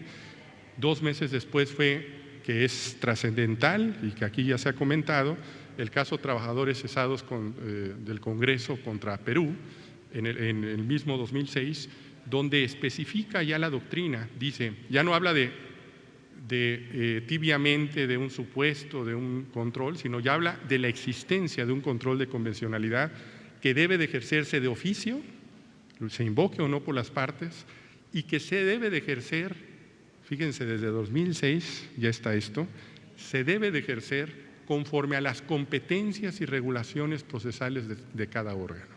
O sea, el control de convencionalidad se define por cómo está la competencia nacional. No se trata de un control de convencionalidad salvaje, que ahora, bueno, vamos a aplicar tratados porque los aplicamos y si hay plazos para presentar el amparo, bueno, pues ya no existen porque el principio pro homine, no.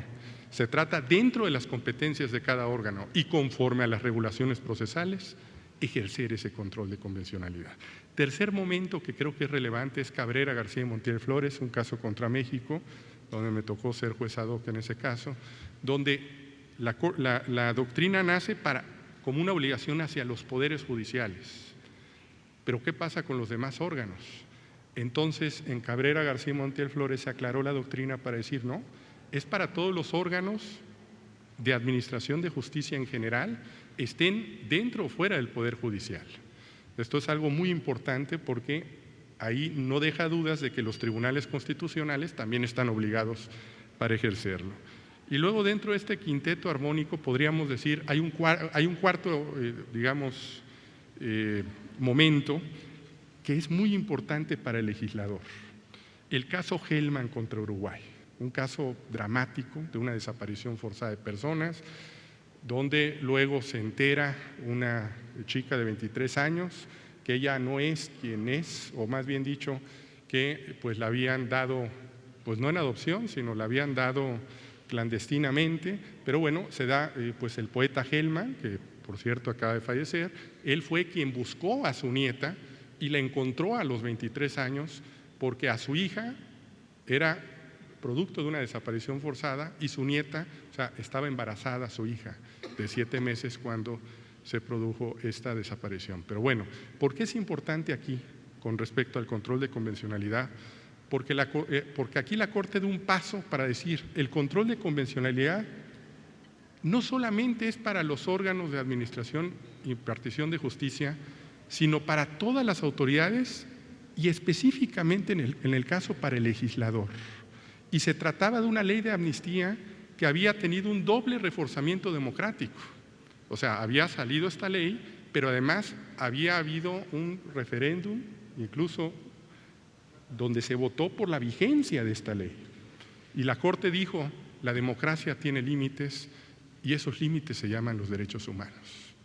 Yo sé que es polémico, yo sé que esto puede causar, pero ha sido la línea jurisprudencial estable de la Corte desde 2001, de Barrios Altos, que conoció de la primera ley de amnistía, hasta la del año pasado, que también resolvió.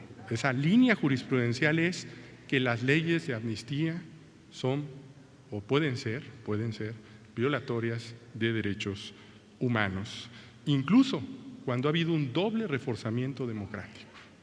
Entonces, a partir de Hellman, hay una nueva etapa porque el control de convencionalidad no solamente es para los jueces, sino para todas las autoridades dentro de su respectiva competencia. El legislador, cuando emite una nueva ley, tiene que aplicar o tiene que emitirla a la luz también de lo que soberanamente el Estado mexicano se comprometió en los tratados internacionales. Los jueces, de igual manera, en general, todas las autoridades. Segundo aspecto, ya lo voy a hacer muy rápido. En realidad, el control de convencionalidad, a mi juicio, tiene 3 principales objetivos que no hay que perder de vista. Primero, es prevenir la aplicación de normas nacionales que manifiestamente son incompatibles con la Convención Americana y que, conforme a la jurisprudencia de la Corte, resultan nulas ab initio, como sucede con las leyes de amnistía que permiten impunidad en casos de desaparición forzada, ejecuciones extrajudiciales, crímenes de lesa humanidad y otras graves violaciones de los derechos humanos. O sea, el control de convencionalidad tiene un elemento de prevención.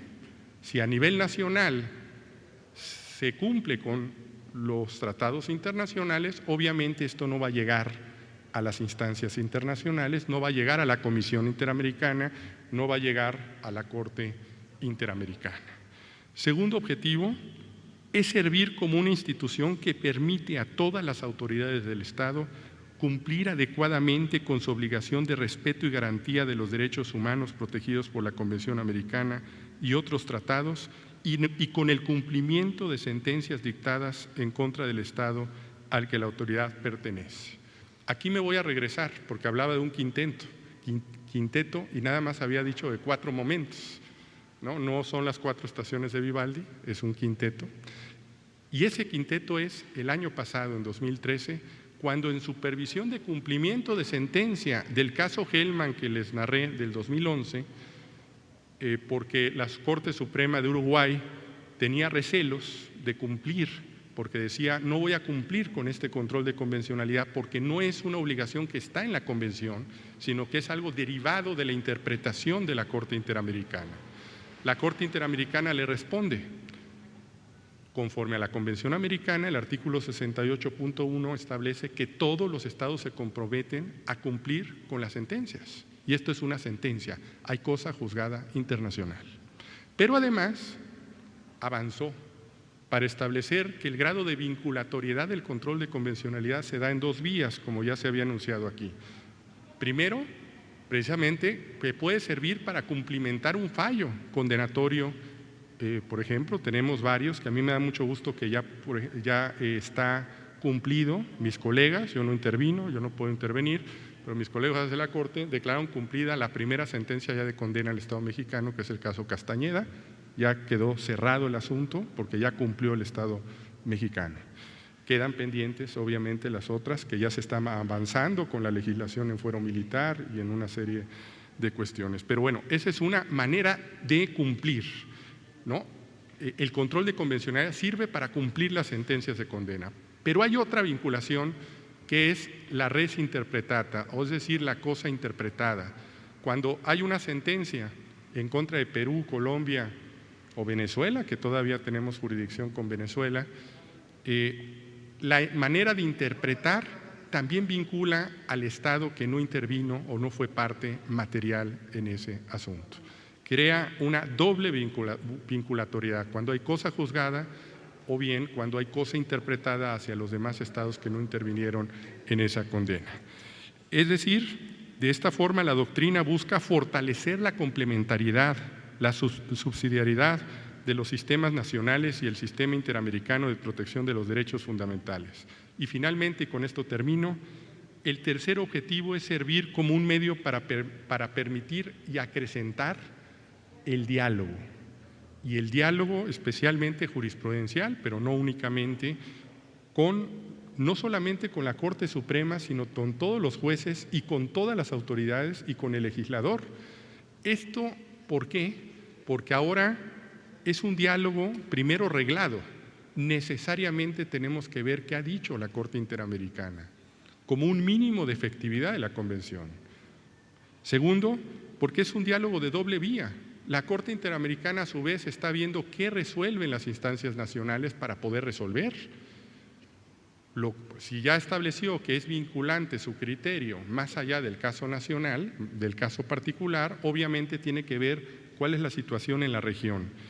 Y tercero, es un diálogo multinivel porque no se limita solo con los jueces, sino también con las demás autoridades que están aplicando la Convención Americana. En conclusión, yo creo que estamos avanzando. El control de convencionalidad es solo un instrumento, solo uno de los muchos instrumentos que debemos de estar cotidianamente aplicando. Y más allá de la reforma del 2011, más allá de estos grandes esfuerzos que estamos haciendo, debemos de entender que detrás de todo hay un cambio cultural que encierra la idea de la efectividad plena de todos los derechos, que no son derechos en abstracto, sino son nuestros derechos con nombre y apellido. Muchas gracias.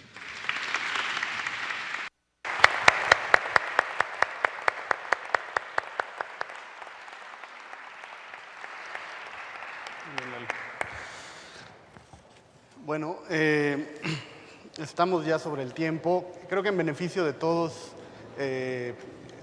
la dinámica de la mesa cambió, se alargaron en sus exposiciones y eso creo que todos hemos salido enriquecidos.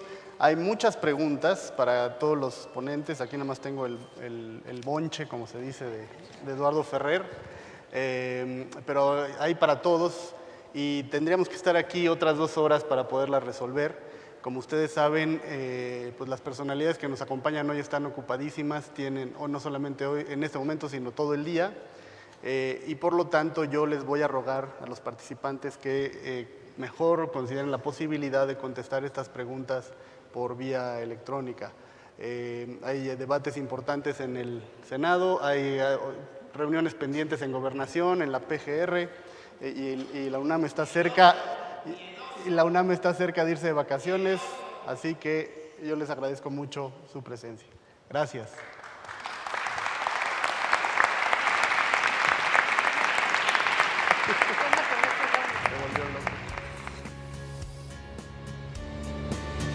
Canal del Congreso, el canal de la Unión, presentó.